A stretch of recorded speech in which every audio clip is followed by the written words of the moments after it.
भविष्यात आम्ही सुद्धा सामान्य लोकांसाठी उभी करू। हे संविधान उद्या पूज्य बाबासाहेब आंबेडकरचे जयंती आहे 14 एप्रिलला आणि त्याच्या पूर्व दिवसाला या जयंतीनिमित्त शुभेच्छा देतो। संविधानाचा सन्मान म्हणून आणि भागवतगीतेचा सन्मान म्हणून ही यात्रा मी केली होती।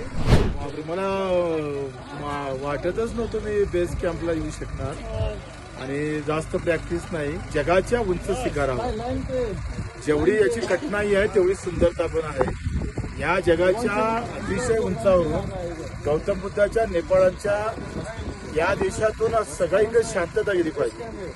जेवढी उंची आमच्या एव्हरेजची आहे तेवढीच उंची भविष्यात आम्ही सुद्धा सामान्य लोकांसाठी उभी करू।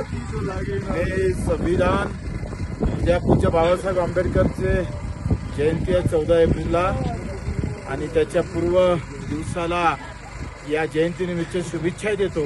संविधानाचा सन्मान म्हणून आणि भागवतगीतेचा सन्मान म्हणून ही यात्रा मी केली होती।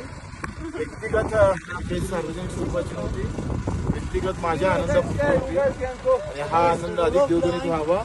जेवढी उंची आहे जेवढी कठीणाई आहे तेवढीच कठीणाई सामान्य माणसासाठी आम्ही उभी केल्याशिवाय राहणार नाही हे याचा आणि महाराष्ट्रातील एक जाणते नेते आपण म्हणूया की महाराष्ट्राचे माजी मंत्री अशी व्यक्ती इथे येणं खूप महत्वाची गोष्ट आहे। भाऊ एक नारा बोल पूज्य बाबासाहेब आंबेडकर की जय, छत्रपती शिवाजी महाराज की जय, वंदे मातरम, भारत माता की जय।